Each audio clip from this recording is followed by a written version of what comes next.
Avez-vous déjà trouvé votre moitié?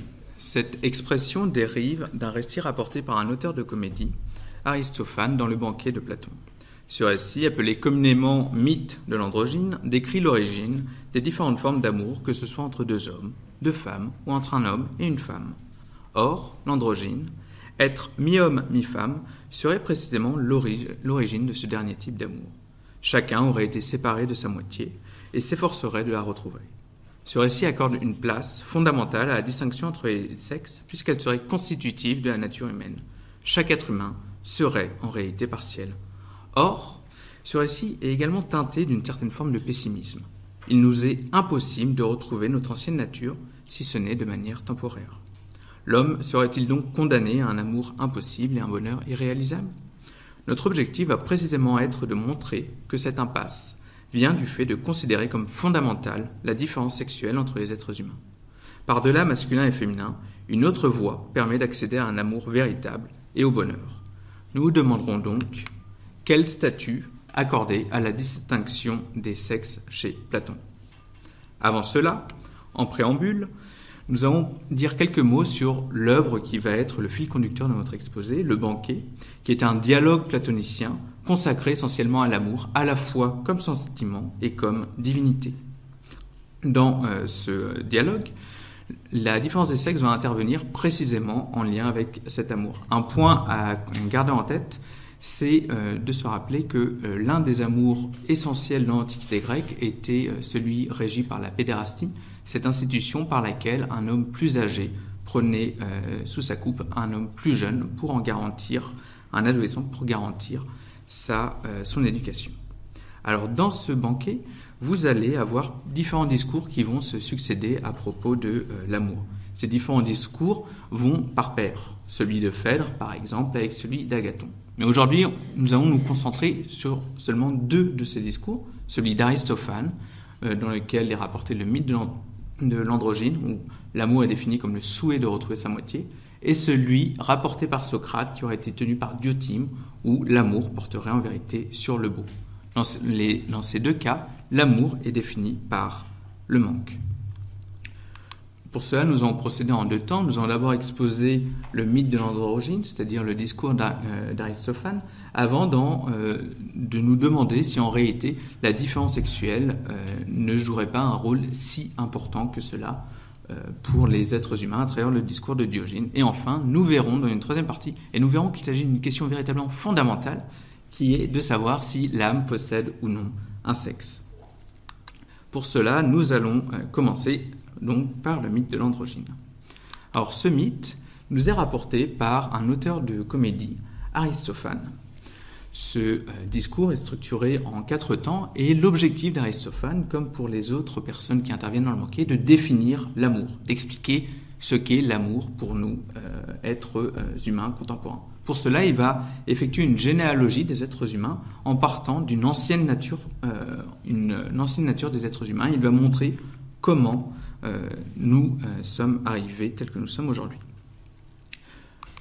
Pour cela, un petit point de vocabulaire doit être précisé auparavant.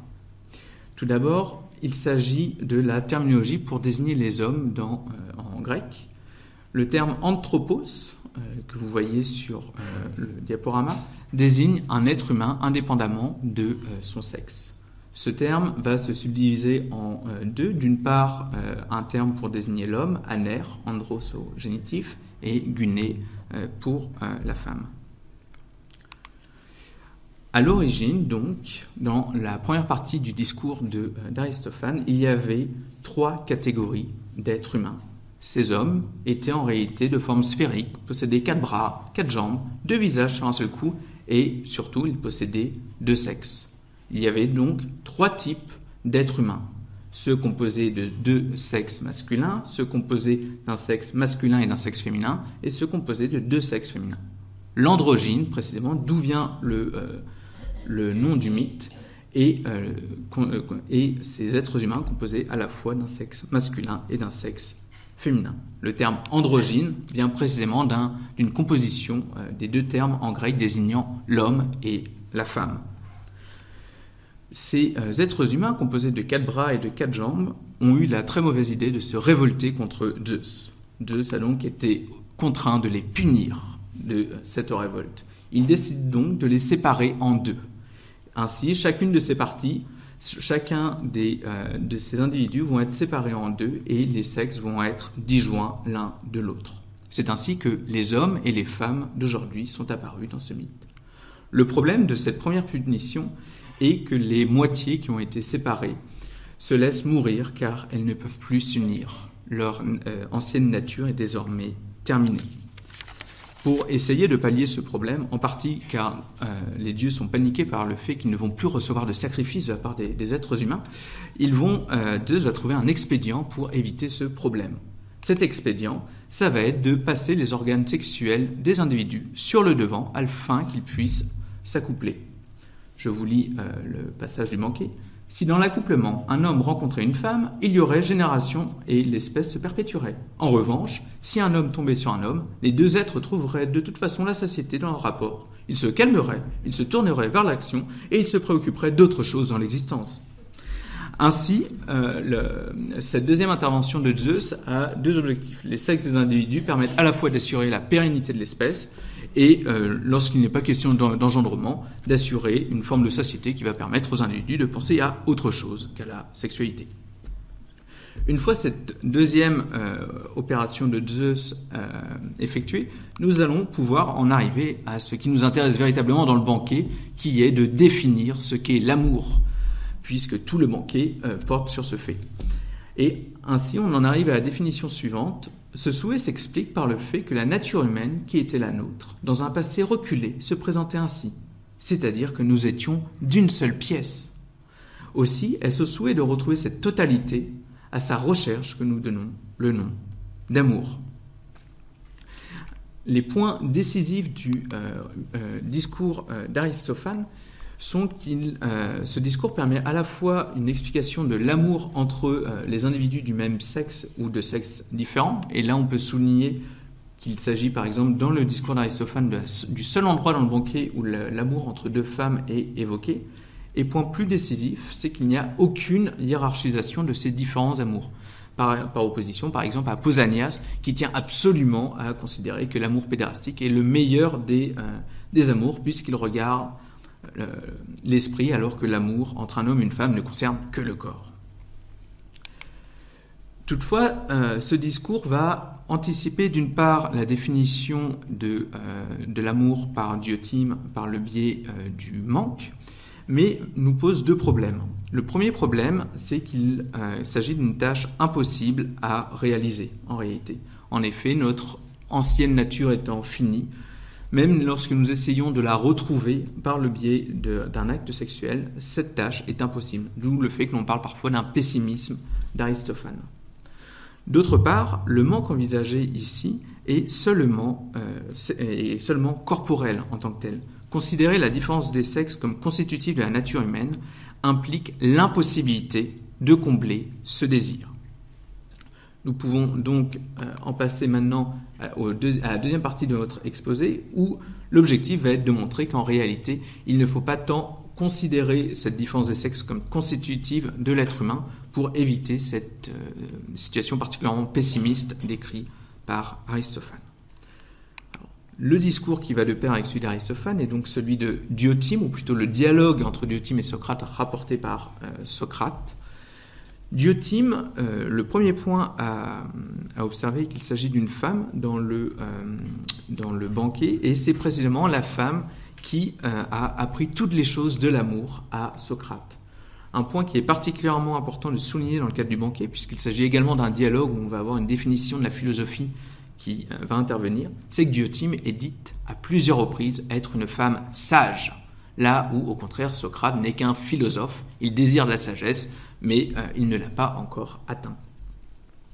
Or, dans ce discours de Diotime, celui-ci va se structurer en 6 temps. C'est le discours le plus long du banquet, une structuration assez complexe. Nous allons seulement nous intéresser à la dernière partie de ce discours, où il va être question des différentes étapes de l'amour et ce qu'est sa fin véritable, le beau en soi. Avant toute chose, on va devoir faire un autre petit rappel de vocabulaire. et de la manière dont l'être humain était conçu dans l'Antiquité. Dans l'Antiquité, les êtres humains étaient conçus comme étant composés de deux éléments. D'une part, psyché, qui est l'âme de l'individu, et d'autre part, son corps. Nous verrons que cette distinction est particulièrement importante pour comprendre l'opposition des deux discours entre Aristophane et Diotime. Le problème que l'on peut se poser, c'est de savoir en fait si le sexe est du côté de l'âme ou bien du corps. Dans le discours de Diotime, au tout début de celui-ci, elle va tâcher de démontrer qu'en réalité, l'amour est bien un manque, comme a pu le dire Aristophane, mais que ce manque ne va pas concerner quelque chose de corporel, ne va pas concerner la sexualité, mais va concerner ce qui est beau et bon. Il faut alors atteindre ce qui est beau et bon pour ne plus être en situation de manque. Chez Diotime, contrairement à Aristophane, le manque peut être véritablement comblé. Pour cela, nous allons avoir une description extrêmement détaillée des différentes étapes de cette ascension pour atteindre le beau lui-même. Dans la première étape, il va s'agir de passer de l'amour, de la beauté des corbeaux, en deux mots, à celui de la beauté d'un seul corps. La deuxième étape, il s'agit de passer à l'amour du beau dans l'âme, dans les actions, dans les lois, enfin d'arriver à ce qui est notre but ultime, qui est de passer à l'amour du beau lui-même. Nous avons donc ce schéma où il y a une démarche progressive à travers laquelle l'amour va atteindre son véritable objet, qui est un objet non sexué, qui est la beauté elle-même. Or, dans le discours de Diotime, nous avons cette ascension est décrite à travers l'amour pédérastique, c'est-à-dire qu'un jeune homme doit être dirigé par un homme plus âgé pour effectuer cette ascension. On pourrait alors se demander en fait si, dans le cadre de cette ascension, est-ce que cette ascension est uniquement valable pour l'amour pédérastique ? Petit point entre parenthèses, l'expression amour platonique qui a été forgée à la Renaissance vient précisément de ce type de considération. C'est-à-dire que l'amour véritable ne doit pas porter véritablement sur un aspect sexuel en tant que tel. Le fait que cet amour revienne à considérer l'être humain dans sa globalité, au-delà de la distinction des sexes, se relève tout particulièrement à toute fin du discours de Diotime, où celle-ci nous indique: c'est à ce point de la vie, mon cher Socrate, c'est-à-dire lorsqu'on a atteint le beau en lui-même, reprit l'étrangère de Mantinée, plus qu'à n'importe quel autre, que se situe le moment où, pour l'être humain, la vie vaut d'être vécue parce qu'il contemple la beauté en elle-même. Ainsi, pour Diotime, le sexe serait secondaire par rapport à notre nature humaine. Le sexe n'a plus une dimension constitutive de notre nature, contrairement à Aristophane. Il y a donc une opposition avec son discours, puisque la satisfaction du manque constitutif de la nature humaine ne passe plus par cet aspect sexuel. Toutefois, nous pouvons remarquer un élément commun entre ces discours qui est important, c'est qu'ils semblent considérer sur un pied d'égalité les hommes et les femmes, ce qui n'était absolument pas le cas dans d'autres discours, par exemple le discours de Pausanias que j'ai pu évoquer précédemment. On en vient à se demander maintenant la question qui doit un peu vous surprendre, savoir si l'âme a ou non un sexe.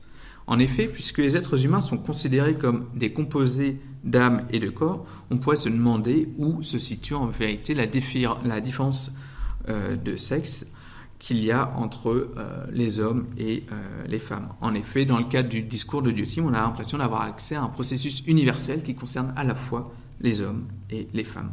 Pour y répondre, nous allons passer en deux temps. Je vais faire quelques rappels très rapides sur la distinction des sexes dans l'Antiquité avant d'en venir à la question de savoir si Platon était féministe. Alors, avant toute chose, petit point sur la différence des sexes dans l'Antiquité. Je vous conseille cet ouvrage de Luc Brisson, Le sexe incertain, dont vous voyez l'image sur le diaporama. L'opposition entre masculin et féminin recoupe celle dans l'Antiquité entre action et passion. Cette opposition va recouper également la détermination traditionnelle des rôles. Entre guillemets, les hommes sont faits pour la guerre et les femmes pour le mariage. Enfin, le statut de l'homosexualité, là je l'ai mis entre guillemets puisque la pédérastie dans l'Antiquité était régie par des lois très strictes. dans la manière dont les hommes devaient se comporter les uns par rapport aux autres.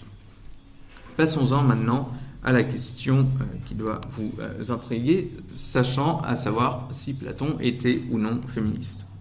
Alors attention, lorsque j'emploie le terme féministe ici, il ne s'agit pas de savoir si Platon était pour la revendication des droits des femmes. Cette question est bien évidemment inactuelle pour Platon lui-même. À première vue, dans le corpus platonicien, nous sommes confrontés à une situation quelque peu paradoxale. Principalement dans le livre 5 de la République, nous avons une présentation extrêmement méliorative du statut des femmes. Parmi les points positifs, on peut noter par exemple que les femmes étaient admises à l'académie platonicienne. Nous savons également qu'elles pouvaient exercer une fonction militaire pour Platon dans le livre 5 de la République, ce qui à Athènes semblait complètement hors de propos. Elles peuvent diriger une cité, elles peuvent être les égales des hommes dans le mariage, elles peuvent également recevoir la même éducation, et nous avons également vu que dans le banquet, une femme, Diotime, est considérée comme étant une des femmes les plus sages. Par opposition, nous pouvons voir qu'il y a tout un tas de préjugés persistants dans la République. Par des exemples de ces préjugés, les femmes se lamentent plus que les hommes, l'usage de femmes comme étant une insulte, la difficulté à gérer ses émotions pour les femmes, l'attirance bien évidemment pour les ornements dans le cas des femmes, les femmes aiment ce qui brille, l'autre préjugé, la femme est un être plus faible que l'homme, et nous avons aussi des figures stéréotypiques, par exemple dans le cas de la maïeutique platonicienne dont on entend parler, qui renvoie la femme en fait à un statut, à une fonction un peu plus traditionnelle. Deux problèmes sont engendrés. La question Platon était-il féministe est bien évidemment anachronique, mais la question qui revient de traiter, c'est de savoir est-ce que l'homme et la femme au niveau de leur statut sont considérés de la même manière. Le deuxième problème est de savoir si, notamment dans le livre 5 de la République, la condition des femmes est véritablement un objet pour Platon. Est-ce que l'objectif de Platon est vraiment de défendre les femmes dans ce livre 5 ? Or, il a été montré par Suzanne Saïd notamment que Platon est moins intéressé par la condition des femmes qu'à former une classe de gardiens présentant une plus grande unité possible. C'est-à-dire qu'en quelque sorte, la condition positive accordée aux femmes dans le livre 5 de la République est quelque chose comme une sorte de dommage collatéral de la théorie platonicienne qui vise à avoir une cité qui présente le plus d'unité possible. Alors comment la distinction entre l'homme et la femme est pensée par Platon ? Pour cela, on peut partir du Timée, un autre dialogue platonicien, réputé pour sa difficulté. Et là, vous allez voir beaucoup de gros mots apparaître sur le diaporama. C'est un dialogue cosmologique, c'est-à-dire qui traite du monde. Et à la toute fin du dialogue, nous avons un passage eschatologique, c'est-à-dire qui concerne la fin des êtres humains lorsqu'ils vont mourir, où il est question de la métensomatose, un vilain mot philosophique pour parler de la réincarnation, c'est-à-dire ce qui va vous arriver une fois que vous allez mourir. Or, nous pouvons lire le passage suivant. Parmi ceux qui sont nés mâles, tous ceux qui ont été lâches et qui ont mené une vie injuste ont, suivant l'explication vraisemblable que nous proposons, été transformés en femmes à la seconde naissance. C'est-à-dire que l'origine des femmes provient de mauvaises actions des hommes. Là, on voit que l'image d'un Platon féministe est quelque peu délicate. Un autre passage enfonce le clou un peu plus loin, je ne vais pas vous le lire en entier, mais le tout début va vous donner un peu la teneur. Voilà donc comment sont nées les femmes et tout le sexe féminin. L'espèce des oiseaux, elle, provient de la transformation. Il leur pousse des plumes au lieu de poils d'hommes, c'est-à-dire qu'après les femmes, l'autre type d'être vivant que l'on doit absolument considérer, ce sont les oiseaux. Et nous avons donc cette échelle naturelle qui est présentée à la fin du Timée entre les espèces marines, terrestres, et les femmes et les hommes, avec une progression dans l'ordre de la connaissance et de l'éthique. Une des solutions pour essayer de sauver Platon, en quelque sorte, serait de considérer que le sexe ne regarde en fait que le corps, mais que les hommes, les êtres humains, sont égaux par leurs âmes. C'est une solution qu'on peut accorder avec le Phèdre notamment, puisque avant une âme ne va devenir un être humain de sexe masculin qu'une fois que l'âme elle-même a péché. C'est-à-dire qu'être un homme, c'est déjà une faute en soi. L'âme n'a pas véritablement de sexe. En conclusion, nous pouvons revenir sur notre question. Quel statut accorder à la distinction des sexes chez Platon ? L'absence de sexualité de l'âme permet d'envisager une certaine égalité au sein du genre humain. Les activités psychiques d'un individu ne dépendent pas de son sexe. L'être humain, identifié à son âme par Platon, n'est pas sexué. Cette conception de l'âme permet d'envisager l'égalité des hommes et des femmes au livre 5 de la République. Toutefois, le texte du Timée que je vous ai lu pose question en ce qu'il semble faire correspondre un type d'âme avec un type de corps. Le problème revient à considérer l'infériorité du corps de la femme par rapport à celui de l'homme. Toutefois, la pensée platonicienne, sans les présupposés misogynes de son temps, offre également la possibilité à une conception universaliste de l'être humain, par-delà la différence des sexes. En cela, ce qui fait d'un être humain un être humain n'est pas tant son sexe que sa raison. Je vous remercie de votre attention.